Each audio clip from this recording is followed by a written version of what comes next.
У нас наступила комаринная погода. Лошади пасутся. Все зазеленело. Буйство красок. Бог на приказ на огорков не дает этого. Дождя. Дождя. Нет, сегодня будет дождь. Не будет. Будет. Не. Если будет, то будет сено. Крайние Не, сроки. не будет. Для травы крайние сроки. Не будет. Опять. Некоторые травы уже В начинают июне. зацветать. В июне начнет грозами. Вот тогда будет дождя. Сейчас. Он что-то. 4 года мы уже без урожая. Должна же быть когда-то нормальная погода. Боженька обиделся. Где-то кто-то грешный у нас здесь живет. Ой. Кого только нету грязных. О, дядя Валера, так это кофе термоядерный какой-то. Нет. Если я его выпью, у меня давление скаканет. Нет. Позвонил дядя Валера и говорит: езжай срочно в сторону Многолетки. Табун рванул, закончился дождь, и стоит такая теплая, душная погода.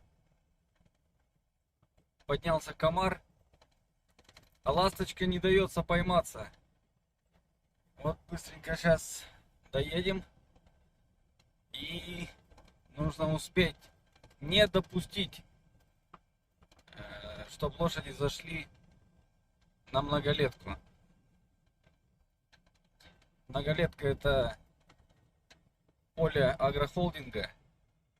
Они настолько ревностно относятся к этому вообще. Это вообще просто даже одна лошадь, чтобы зашла туда и ущипнула травку, это вообще просто будет недопустимо.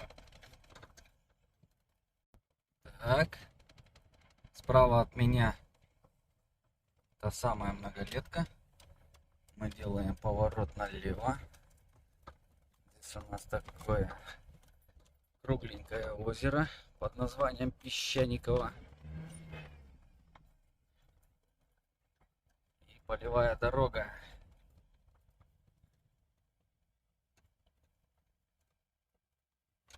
Сейчас мы перехватим лошадей.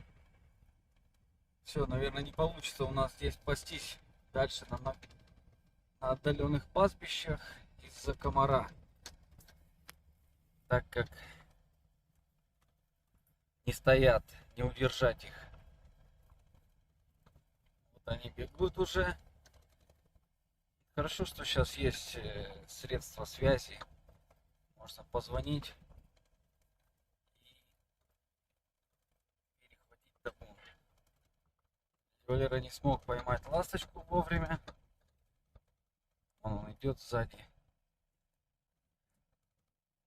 А мы их сейчас здесь задержим вот так.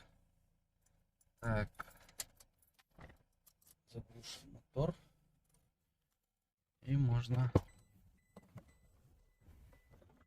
выходить.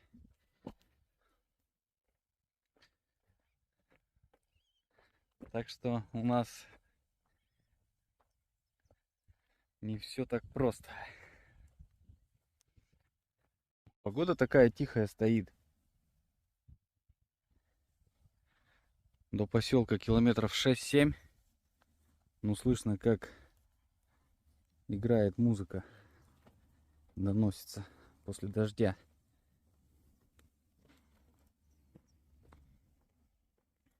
Навозные кучи, удобрения на полях.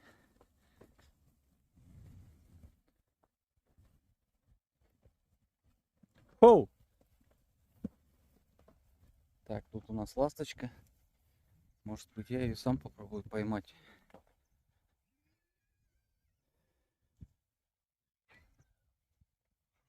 Не стоят, видите, лошади крутятся туда-сюда.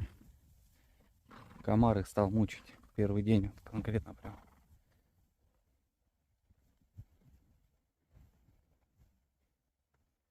Оп! Не удается поймать веревку. Вот какая кобыла. Хитрая.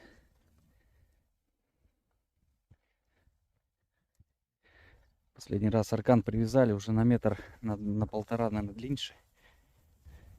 Все равно она улавливает этот момент, как будто у нее нервное окончание находится на конце аркана.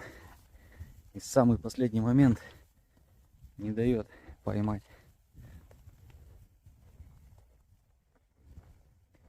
Хоу! Финик!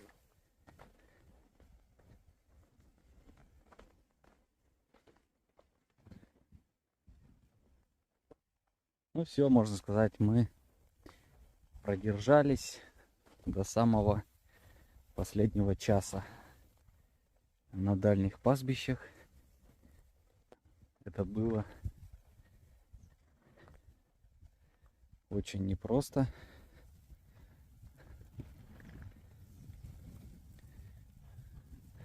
В летний период только GPS помогают продержаться на дальнем пастбище. И, конечно, автомобиль. Утренняя поездка — это примерно всегда 50-60 километров на счетчике. И вечером километров 20. Итого каждый день около 80 километров.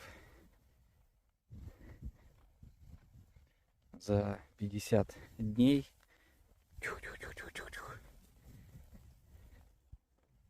после зимовки это примерно 4000 километров. Правильно я посчитал? Если 100 дней взять по 80, это будет 8000, а так 4000. 4000 километров примерно мы намотали за 1,5 месяца. Все для того, чтобы лошади хорошенько паслись.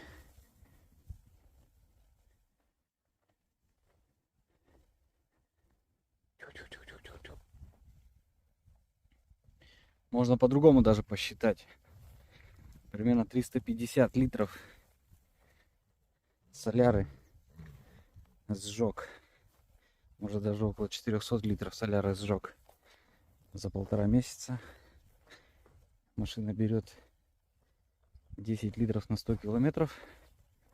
Ну да, так и получается. Примерно 4000 километров проехали.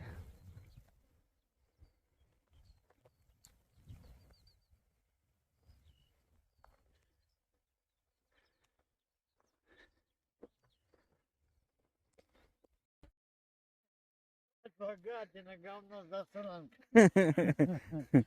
Дядя Валера уже москитную сетку натянул.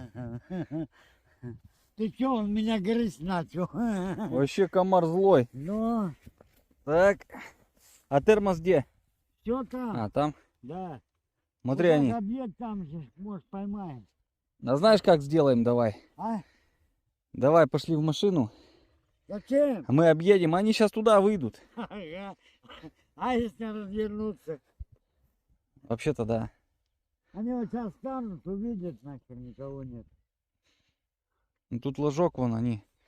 Нет, они маяться начали уже. Все, Ну, комар. Все, вон, видишь. Он грызет. Я говорю, я там держал. Да он невыносимый, я уже вон весь. Давай это. Это мы уже теперь вокруг объезжаем наше озерцо. Вот они уже здесь выбегают. Мы их перехватываем. 100% дядя Валера так и не смог поймать ласточку. Потому что в этой кобыле интеллект работает на высшем уровне.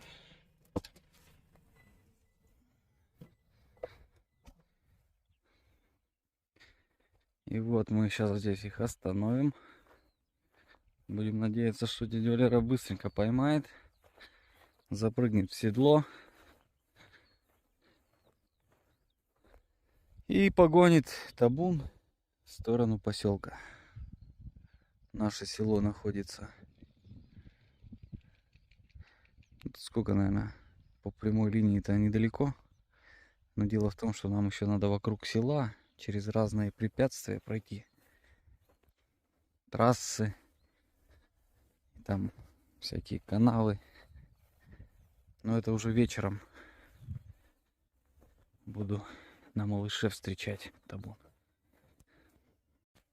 Давно не было такого комара. Вот он поднимается еще сильнее. Вон. Только больше и больше становится. Вечером, наверное, вообще дышать будет нечем. Куда? Куда? Стоять! Тррр! Вон дядя Валера ласточку поймал.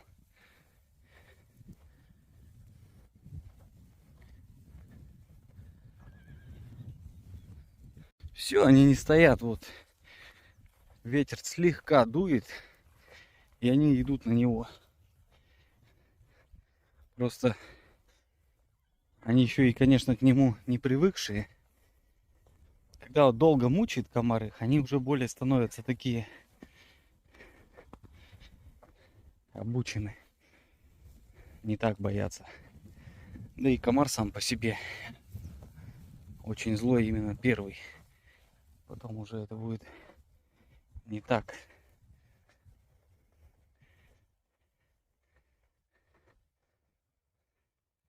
Спустя 2 часа едем за дядь Валерой.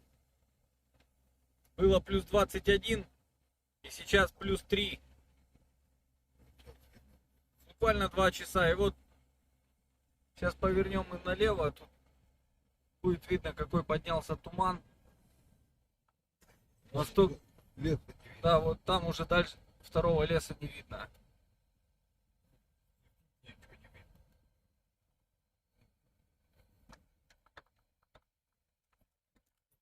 С погодой что-то случилось.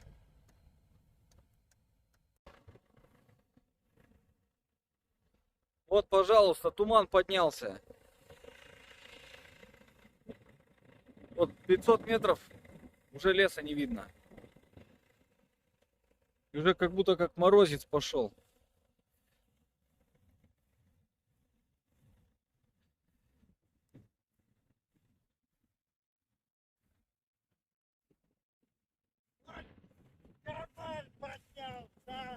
Да, вот видишь, как погода меняется.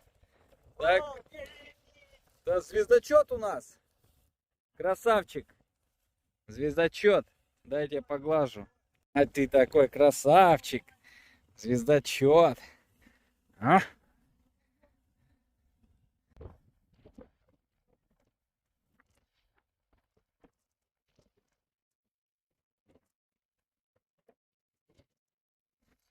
Двухлетняя кобылка повела жеребенка в табун, пока ласточка расседлывается. Василек и Катунь.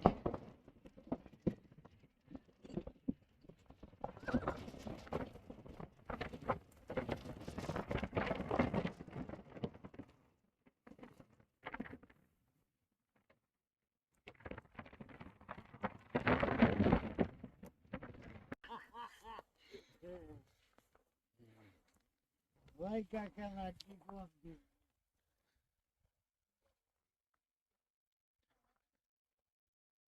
Это уже вечер следующего дня. Сегодня у нас было суматошное утро. Табун разделился на 2 части, ушел на 3 километра в то место, где никогда не бывал.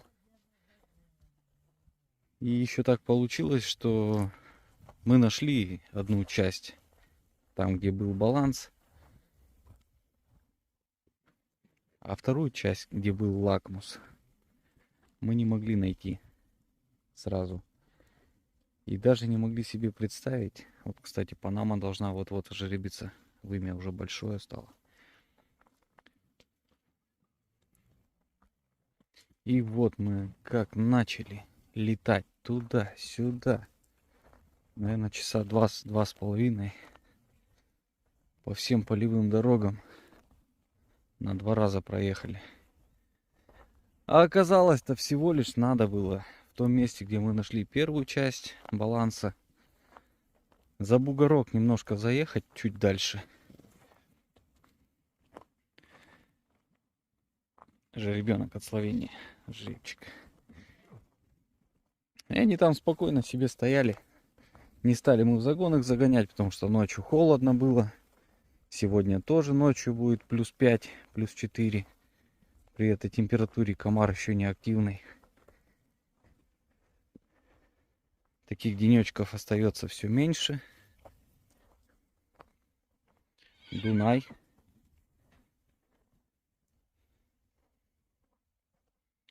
Так вот мы понервничали. Ну, бывает такое. Конечно, нужно побольше GPS-ников навешать. И они у нас есть. И все для этого есть. Но обычно лакмус, он, вот допустим, его вечером здесь вот оставишь, ну максимум он вот может немножко там сдвинуться на километр, на 2.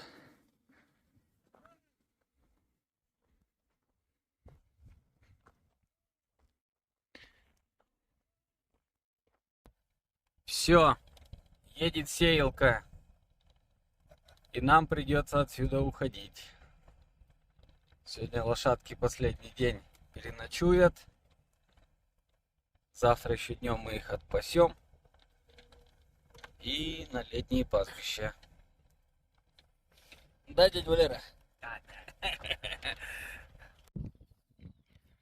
Кобыла Жуза лежит, жеребец. Раннее утро. Собираем табун. Пришли тракторы с сеялками вокруг нашего маленького такого заповедничка, райского местечка для табунного коневодства. Говорит о том, что нам отсюда нужно теперь перебираться на летние пастбища. Сейчас немножко подождем. У кобылы роды происходят очень быстро. 3-5 минут, может 10 минут.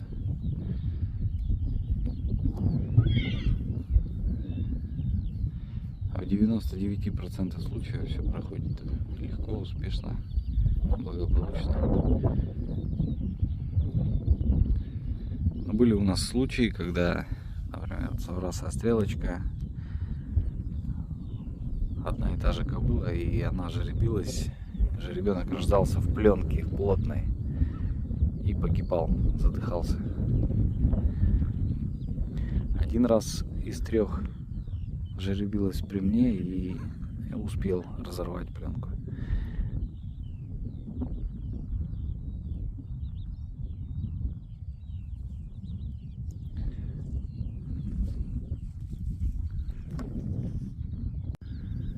Вытягивать жеребенка нежелательно. Может произойти разрыв кровеносной системы, и потом кобыла может погибнуть от этого. Это не коровы, у них так не делается.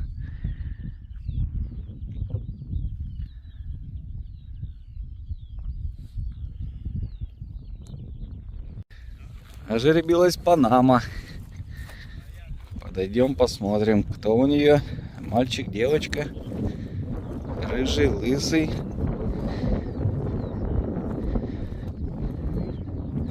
Это примерно 3-й жеребенок у нее. Первый был Сантьяго. О, кобылка. Это первый раз за все время у нее кобылка.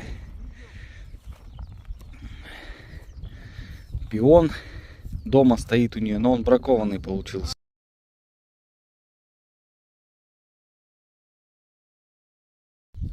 Мне кажется, она вчера жеребилась. Панама кобыла породы русский тяжеловоз, не совсем высокая такая. Нет, вчера она жеребилась. Нет, она вечером вчера не ожеребилась еще, а сегодня ожеребилась. Да? Да, ночью, видать. А, тут же их 2 похоже. Да-да.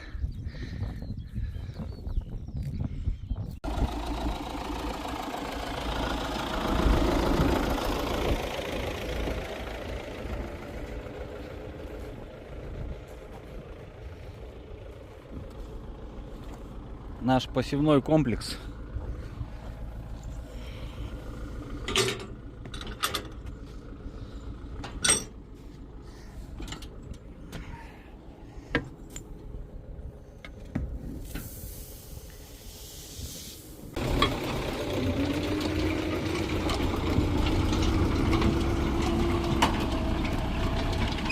Сейчас будем замерять глубину.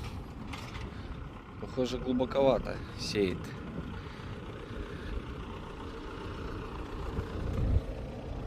Ну, вроде нормально. Норма это 5 сантиметров, ну 6.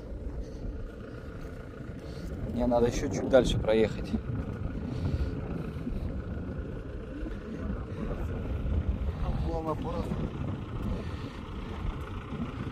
Еще один такой момент, когда сеешь одной банкой, желательно по бокам колеса, чтобы были, а то ее качает со стороны в сторону. Еще не сеял? Нет, надо чуть дальше проехать.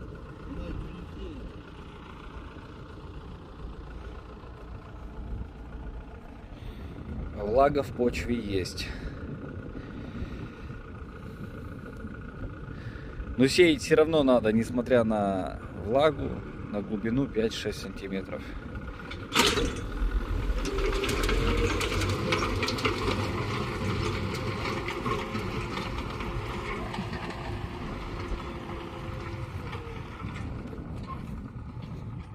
Так, сейчас будем проверять глубину.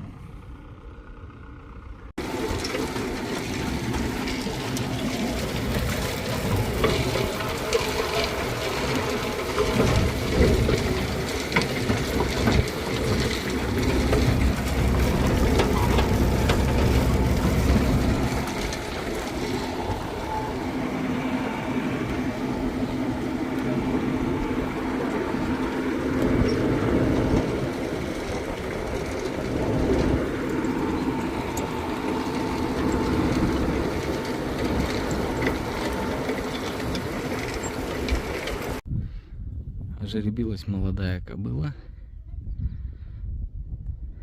Жеребенок маленький. Первая молодая в этом сезоне.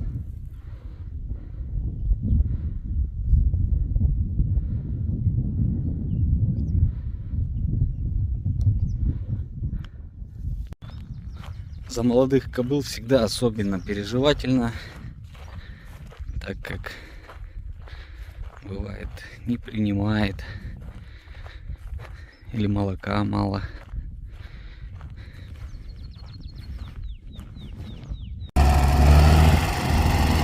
Все, продолжаем посевную на старом тракторе.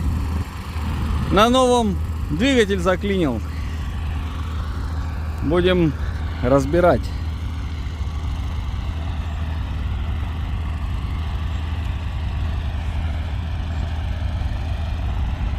Такие дела.